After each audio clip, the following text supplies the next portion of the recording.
et si on devenait missionnaire ensemble à l'occasion de cette émission. Et nous recevons pour cela Pierre Diarra. Pierre Diarra, bonjour. Bonjour. Merci d'avoir accepté notre invitation. Je vous rappelle que vous êtes théologien et également responsable de la formation missionnaire, mission aux œuvres pontificales missionnaires. Donc merci d'avoir accepté notre invitation de parler de cette mission, d'être missionnaire aujourd'hui, c'est le cadre de cette émission. Juste avant, un petit mot justement des œuvres pontificales missionnaires. On ne connaît pas trop ce service. Pouvez-vous nous la décrire? Oui, très rapidement. C'est un ensemble d'œuvres qui a commencé donc au 19e siècle avec Pauline Marie Jaricot, qui a fondé donc la propagation de la foi en 1822. Et dans la suite, il y a eu donc la fondation de l'enfance missionnaire, puis Saint-Pierre apôtre. Et puis la dernière, et les fondateurs, ce sont des Français et des Françaises, donc les trois premières œuvres. Et la quatrième œuvre, l'Union pontificale missionnaire, dont moi je suis responsable actuellement, le fondateur est italien. Donc ces œuvres, en fait, ont été étroitement liées au pape dès le départ et à la vie missionnaire dès le départ. Et donc un siècle après leur fondation, au moins après la fondation de la première œuvre, la propagation de la foi, le pape en a fait son affaire personnelle et donc c'est pourquoi ces œuvres sont devenues œuvres pontificales missionnaires. Pour aider en fait l'Église à différents niveaux. D'abord, pour que il y ait une communion entre les églises pour se préoccuper ensemble de la dimension missionnaire de l'Église. Le Concile Vatican II d'ailleurs va le rappeler, l'Église par nature est missionnaire. Donc, il y a cette dimension. Ensuite, il y a la dimension de la formation des missionnaires, des prêtres autochtones, des religieux et des religieuses dans les églises locales. Donc, la dimension enracinement de l'évangile, mais aussi responsabilité au niveau des activités missionnaires. Ensuite, il y a une dimension qu'on oublie parfois, mais qui est née assez vite après la propagation de la foi, c'est l'enfance missionnaire. Pour dire finalement, les enfants aussi n'ont pas besoin d'attendre d'être grands pour être missionnaires. Et d'ailleurs, les enfants peuvent aider les enfants à accueillir Jésus et ils peuvent aussi sensibiliser leurs parents à avoir une dimension missionnaire. Les enfants, ils peuvent nous titiller et nous dire, mais papa, maman, qu'est-ce que vous faites pour la mission? Et puis ensuite, la dimension formation missionnaire, en fait, qui est née donc par un responsable en Italie qui était missionnaire, qui avait des difficultés en fait dans le lieu où on l'envoyait parce qu'il avait une santé fragile. Et quand il est revenu donc pour des raisons de santé en Italie, il s'est rendu compte que finalement les prêtres et même certains évêques et le peuple de Dieu n'étaient pas très missionnaires. Et donc, il s'est dit, c'est peut-être parce que ils n'ont pas pris conscience de leur formation missionnaire et de la responsabilité qu'ils doivent avoir en tant que baptisés. Alors, et donc, c'est votre rôle, justement, de former cet élan de missionnaire. Voilà. C'est mon rôle au niveau des œuvres pontificales missionnaires. Oui. Donc, par délégation du directeur des œuvres pontificales missionnaires en France, qui est Monseigneur Michel Dubost. Et donc, moi, je suis un peu attentif à ce qui se passe dans les diocèses et les diocèses peuvent m'inviter donc pour animer des soirées comme celle qui va avoir lieu aujourd'hui, donc sur la mission, mais aussi je peux participer à des sessions de formation, à des colloques où justement il est question de mission. Et par exemple, pour le mois missionnaire extraordinaire, nous avons organisé un certain nombre de choses. Je vous le dis très rapidement. Nous avons eu une journée missionnaire une journée de réflexion missiologique et théologique à Paris pour ouvrir le mois missionnaire le 1er octobre. Et c'était justement sur le document dont nous fêtons le centenaire et qui a poussé le pape à proposer un mois missionnaire extraordinaire. Donc, le document, il s'appelle Maximum Illud. Donc, il date du... C'est une exhortation? C'est une lettre apostolique? C'est une exhortation. C'est une exhortation, mais qui était très importante dans la mesure où elle venait juste après donc la Première Guerre mondiale, où donc les missionnaires, les pays européens, les pays qui envoyaient traditionnellement des missionnaires étaient divisés à la sortie de la guerre et pendant la guerre aussi. Et donc, le pape Benoît XV a trouvé donc qu'il était nécessaire de remettre un peu les pendules à l'heure, si on peut s'exprimer ainsi, pour que on reprenne conscience que c'est l'Église qui envoie et que au-delà des nationalités, au-delà des appartenances politiques et autres, eh bien, il faut prendre conscience que l'évangile est au-delà de toutes ces divisions. C'est à peu près la synthèse de cette lettre apostolique. Voilà, c'est un des aspects importants. Ouais. Mais il y a d'autres aspects. Si vous voulez, je peux vous les indiquer très rapidement. Allez-y. Un des aspects importants de ce document, c'est de dire que le clergé doit être bien formé et les missionnaires aussi. Et c'est pas parce que les missionnaires doivent partir dans des pays où on ne connaît pas Jésus qu'il ne faut pas qu'ils soient bien formés. Donc, il faut qu'ils soient bien formés. Et le clergé local aussi, qui va naître des activités missionnaires, il faut aussi qu'il soit bien formé. Ça, c'est un des aspects importants de ce document. Le deuxième aspect, c'est de dire, les missionnaires, il faut qu'ils soient bien formés, mais il faut aussi qu'ils soient vertueux. Donc, qu'ils puissent donner l'exemple de cette vie qu'on a reçue du Seigneur et dont on essaie de vivre, donc accueillir l'évangile et essayer d'en vivre au mieux. Donc, avec les dimensions théologiques, l'amour, la responsabilité et tous les aspects qui sont contenus, on pourrait dire, dans la doctrine chrétienne. À l'époque, on parlait de doctrine chrétienne.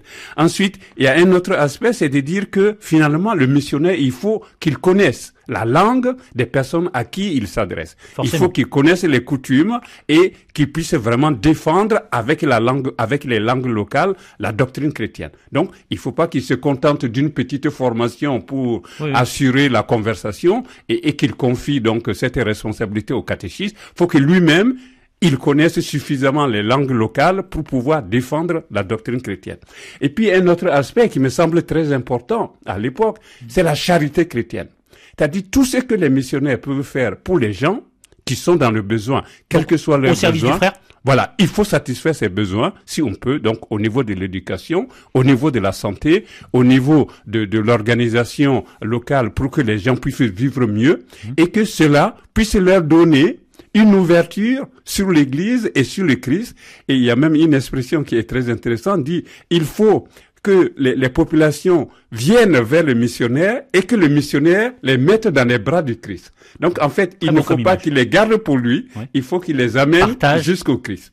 Et puis, un autre aspect peut-être, pour terminer, parce qu'on va pas reprendre toute la lettre, même si elle est très intéressante. Bien sûr, elle n'est pas très longue. Elle n'est pas très longue. On invite nos auditeurs à la relire. Voilà, à la lire. C'est attirer donc à soi, par tous les moyens, tous les services de la bonté chrétienne pour que justement ils sentent que l'Église, le missionnaire, est là vraiment pour qu'ils vivent mieux. Et Dieu veut notre bonheur, Dieu veut que nous grandissions dans l'amour, dans l'espérance, dans la charité et que partout où il y a des chrétiens, eh bien, on puisse sentir la joie de vivre, le bonheur, parce que Jésus, Dieu, Père, Fils et Esprit, donc le Dieu des chrétiens, il veut vraiment le bonheur de l'homme et ce n'est pas simplement celui des chrétiens, c'est aussi tout le monde. Donc, l'Église, le missionnaire et l'ensemble des chrétiens doivent se mettre au service de leurs contemporains et essayer de leur faire sentir justement cette grâce de Dieu, cette bonté de Dieu qui passe par les missionnaires et qui passe par l'ensemble du peuple de Dieu.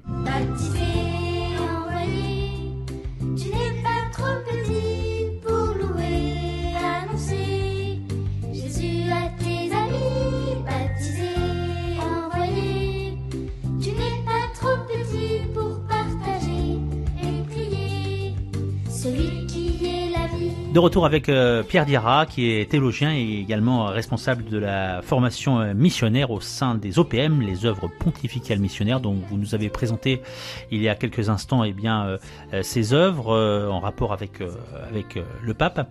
On va parler justement des missionnaires. Pour vous, quelle est la bonne définition d'un missionnaire, Père Diarra? Je pense que les missionnaires, si on reprend la définition que le pape nous redit depuis quelque temps, le missionnaire est, comme tout bon chrétien, j'ai envie de dire, disciple missionnaire. Disciple en ce sens qu'il est très lié à Jésus, il est vraiment son disciple, donc à l'écoute du disciple, où il écoute sa parole, il respire de la vie même de Jésus, mais il est assis au pied de Jésus un peu comme quelqu'un qui va écouter son maître et qui s'imprègne de ce qu'il lui apporte, mais il ne reste pas là. il va aussi aller proposer à d'autres de devenir disciples. Donc il ne reste pas les bras croisés. Voilà, il ne reste pas les bras croisés, il ne reste pas simplement en prière ou en adoration ou simplement à écouter la parole de Dieu, à lire les évangiles, la Bible. Il se soucie aussi du salut des autres. Et c'est ça un peu la dimension quand le pape nous rappelle que nous ne sommes pas seulement disciples ou seulement missionnaires, mais disciples et missionnaires. Et même parfois il va jusqu'à mettre un trait d'union entre disciples et missionnaires. Donc je pense que le missionnaire, si on devait le définir, c'est disciple missionnaire. Et dans la logique de ce que le pape nous propose justement pour le mois missionnaire, c'est que tout baptisé est envoyé, c'est-à-dire est missionnaire. Et donc, ça ramène la dimension missionnaire non plus simplement à quelques-uns qui sont très motivés par la mission ou sont très liés à Jésus et qui veulent proposer Jésus à d'autres, mais ça nous ramène à la dimension originale, on pourrait dire, de la mission, c'est-à-dire notre baptême. Le fait que nous soyons reliés intimement au Père, au Fils et à l'Esprit, nous sommes baptisés au nom du Père, du Fils et du Saint-Esprit. Justement, cette dimension est une manière de nous dire, eh bien, nous avons reçu la vie de Dieu, nous avons reçu ce lien intime entre nous, entre notre Créateur, notre Sauveur et nous-mêmes, et désormais, nous devons penser au salut des autres. Donc, nous ne sommes pas sauvés tout seuls, nous sommes tellement conscients du salut et du bonheur d'être chrétiens que nous ne pouvons pas ne pas aller proposer donc ce bonheur à d'autres. Donc, en fait, nous rentrons, on va parler un peu théologie, nous rentrons dans la dimension trinitaire de la mission même de Dieu. Dieu Père, qui dans son grand amour envoie le Fils, le Père et le Fils en communion envoient l'Esprit, qui, reçu dans l'Église et reçu lors du baptême et la plupart des sacrements, eh bien, fait du chrétien un missionnaire. Du coup, nous rentrons même dans la dynamique missionnaire de Dieu, qui lui-même est missionnaire. C'est ça, en fait, que le Concile Vatican II nous a rappelé, notamment dans deux grands documents qui me semblent très importants. Oui. Le document sur l'Église, Lumen Gentium, et le document sur l'activité missionnaire de l'Église, où on nous rappelle, et c'est presque la même structure au début des documents, pour dire que Dieu est amour, et donc il envoie le Fils pour nous faire participer justement à cet amour de Dieu. Dans la même logique, envoie l'Esprit, envoie l'Église et envoie chacun de nous. Et justement, il y a certains, et c'est ça qu'on appelle souvent missionnaires, mais le pape nous dit il faut revenir à la dimension fondamentale. Certains qui sont tellement conscients de cela qu'ils acceptent de partir où l'Église les envoie, où l'évêque les envoie, où le pape les envoie, notamment des jésuites, pour aller proposer Jésus et leur dire que ça vaut vraiment la peine de devenir disciple de Jésus et missionnaire. Alors, ce que vous êtes en train de nous dire, finalement, c'est que les communautés qui existent aujourd'hui, nous-mêmes, les prêtres, sont des missionnaires. Oui. Tout le monde est missionnaire. Tout le monde est missionnaire de par le baptême. Alors, à différentes catégories, quand même. Voilà, à différents niveaux. Il y a ceux qui optent de tout lâcher et de partir en mission. Ça, on peut dire c'est un vrai missionnaire ou c'est un missionnaire? C'est un missionnaire qui est tellement conscient de ça, de la responsabilité de chaque baptisé en tant qu'il est relié à la Trinité et dans la dynamique missionnaire de la Trinité et de l'Église, se sent envoyé et donc ne peut pas se contenter de quelques aspects missionnaires, mais opte pour toute sa vie d'être missionnaire et donc d'être envoyé par l'Église où l'Église sent le besoin. Donc, c'est eux qu'on a appelés longtemps missionnaires, mais le pape nous rappelle que cette dimension missionnaire ne doit pas simplement être réservée à quelques-uns, mais à tous les baptisés. Et c'est d'ailleurs peut-être là où les œuvres pontificales missionnaires ont un rôle important à jouer, c'est-à-dire faire prendre conscience à tout le peuple de Dieu que quand des gens sont envoyés, il faut les soutenir, il faut leur écrire, il faut écouter ce qu'ils vont nous dire quand ils reviennent en vacances et il faut finalement être missionnaire avec eux. Et même si on est dans un monastère comme Thérèse de l'Enfant Jésus, eh bien, on suit un peu à la trace les missionnaires, on écrit, on écoute ce qu'ils font et on est en communion avec eux. Et qui fait que tout le peuple de Dieu devient missionnaire et du coup, ceux qui partent sont soutenus. Et ce qu'ils nous disent, les informations qu'ils nous donnent, nous permettent justement d'être en communion avec les lieux où ils sont, les communautés chrétiennes qu'ils créent et l'Église qui se trouve dans les localités où ils sont envoyés comme missionnaires. Alors pourquoi les soutenir? C'est parce que la mission est quand même assez dure sur le terrain? C'est parce que la mission est dure et parce qu'il y a énormément de besoins. L'Église a besoin de moyens pour l'éducation, pour les dispensaires, pour qu'il y ait des prêtres qui soient formés localement, pour qu'il y ait des maisons de formation au niveau des religieux, des religieuses, pour que justement l'Église ait les moyens de pouvoir continuer à annoncer la bonne nouvelle de Jésus-Christ. C'est pourquoi il faut que les communautés chrétiennes, quels que soient les lieux, et c'est ça aussi la nouveauté du Concile Vatican II, quel que soit le lieu, eh bien, l'évêque peut envoyer des missionnaires et peut recevoir des missionnaires pour justement qu'il y ait ce dynamisme missionnaire partout dans le monde. Et donc, on a besoin de moyens. Et c'est ça un peu que les œuvres pontificales missionnaires sont un peu là pour rappeler au peuple de Dieu ce qui est normalement son rôle, c'est-à-dire faire que toute l'Église, dans toutes les communautés, il y ait cette dimension missionnaire de l'Église, s'il est vrai que par nature, l'Église est missionnaire. Donc, il faut que partout, on sente ce besoin, qu'on crée la possibilité de soutenir ceux qui osent partir au loin et même les évêques qui organisent la mission dans leur diocèse, faut qu'on puisse les soutenir. Et il y a des diocèses où ils n'ont pas beaucoup de moyens, ils ne peuvent pas former des catéchistes, ils ne peuvent pas former des jeunes qui veulent devenir prêtres ou qui veulent devenir religieux ou religieux. Donc, il y a des moyens qu'il faut que l'Église, au niveau universel, puisse avoir et mettre à la disposition du pape pour soutenir cette mission universelle de l'Église. Pensez-vous, Pierre Diarra, que l'Église aujourd'hui, je veux dire l'Église locale, comme nous ici dans le diocèse de Montpellier, on a oublié cette dimension missionnaire, puisque vous le savez, dans beaucoup de diocèses, beaucoup de gens ont besoin de l'Église au niveau local.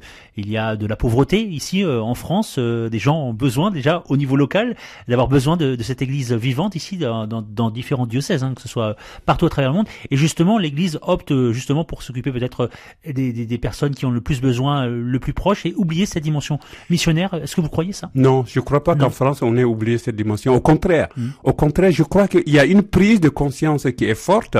Et au niveau des œuvres pontificales missionnaires, on a même remarqué que l'ouverture des diocèses de France à l'extérieur, ce qu'on a appelé autrefois la mission à l'extérieur, cette ouverture ravive la vie de l'Église et fait que l'Église locale devient très dynamique. Par exemple, Montpellier. Je sais que Montpellier est très ouvert sur l'Église du Mali, l'ensemble des diocèses du Mali.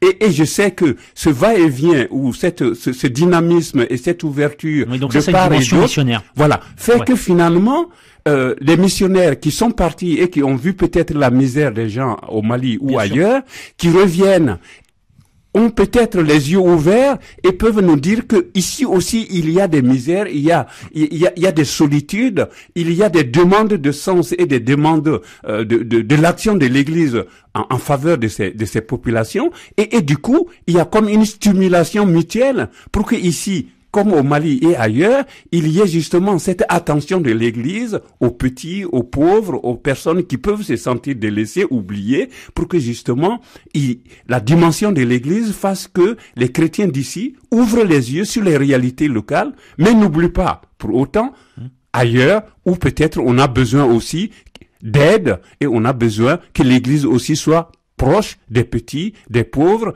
et puisse justement signifier cet amour de Dieu qui nous a été manifesté en Jésus-Christ. Baptisé, envoyé, tu n'es pas trop petit pour louer, annoncer Jésus à tes amis. Baptisé, envoyé, tu n'es pas trop petit pour partager et prier celui qui est la vie. Jésus, tu marches avec moi jour après jour. Tu donnes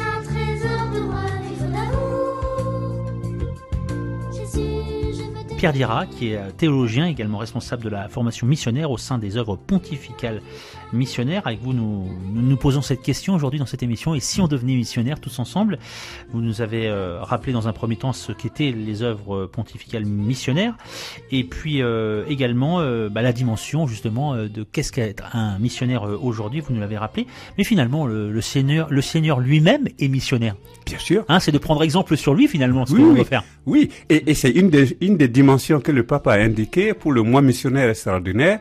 Il a dit, il faut prendre l'exemple sur le Seigneur Jésus, qui est missionnaire. C'est le premier missionnaire. Il voyageait beaucoup, on voit ça dans les évangiles. Voilà. Et en fait, comme je vous ai dit très rapidement, je le rappelle parce que je pense vraiment c'est la dimension théologique importante. Dieu lui-même est missionnaire.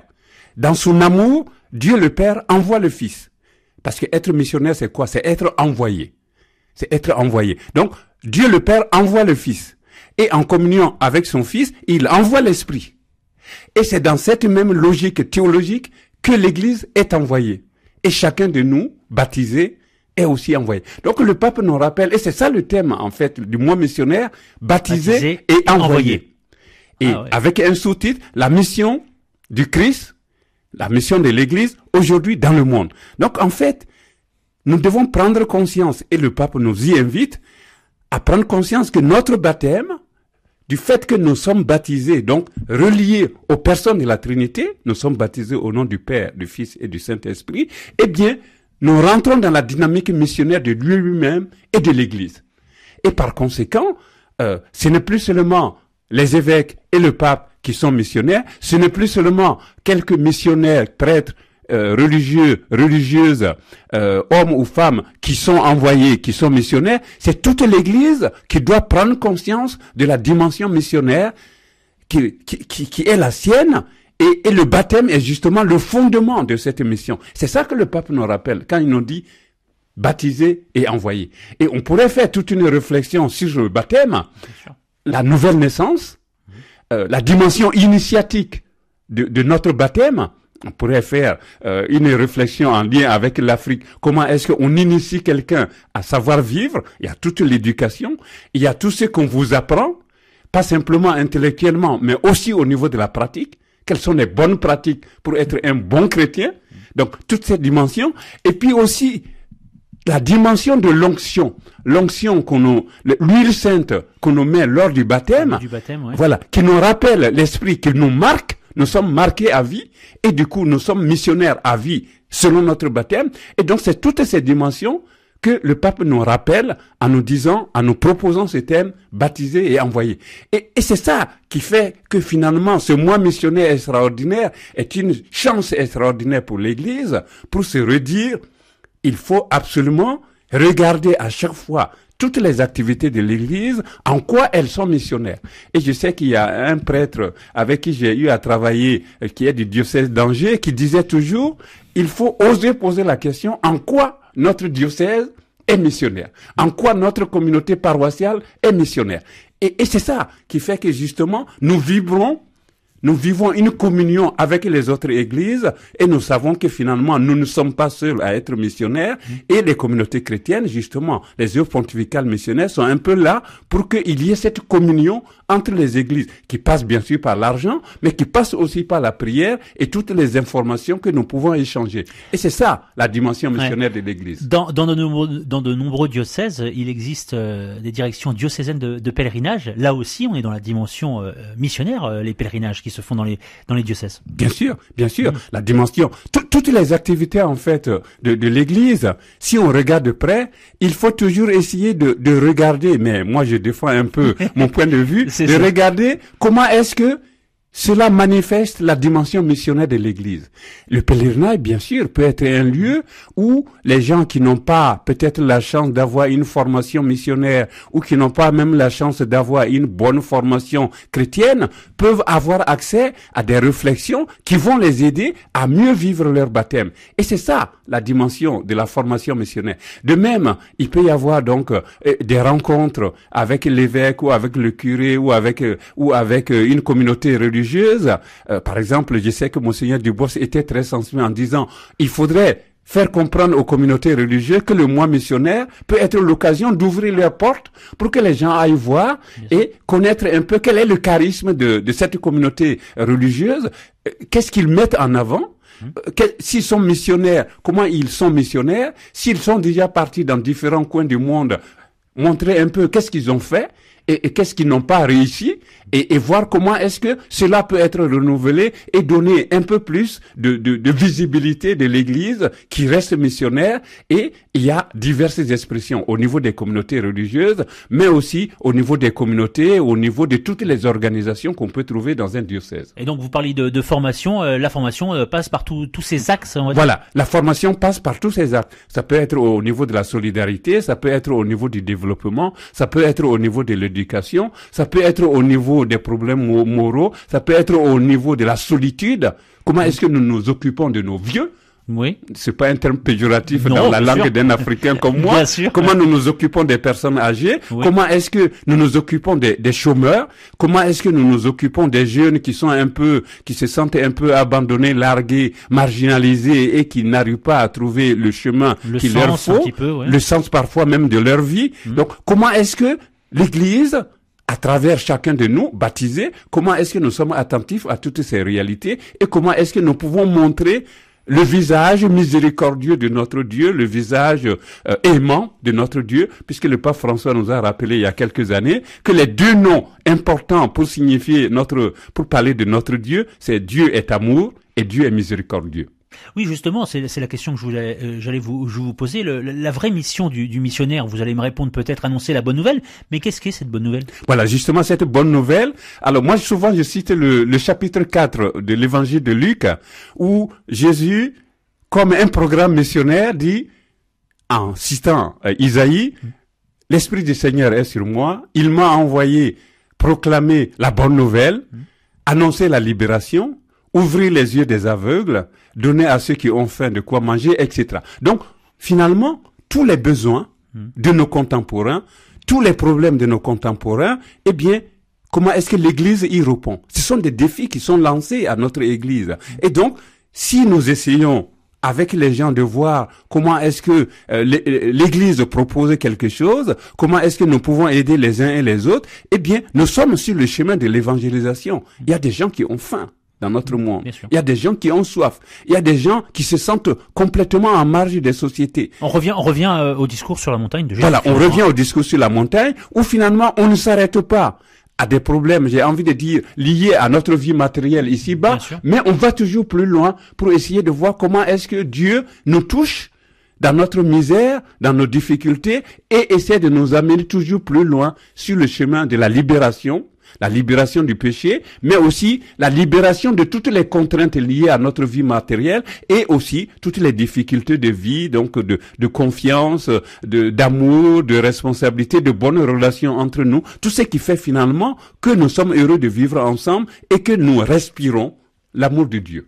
Et puis on peut aussi par ce mois missionnaire extraordinaire relire peut-être l'évangile de Luc au chapitre 10, les versets 1 à 12, l'envoi des 72 disciples. Bien sûr. Quand même, un élément essentiel pour ce mois missionnaire extraordinaire. D'ailleurs, c'est dans ce sens, je crois, même si ce n'est pas dans l'évangile, mais ce sont les actes des apôtres, parce que le pape François nous a dit que pour préparer et bien vivre le mois missionnaire, il faut relire les actes des apôtres.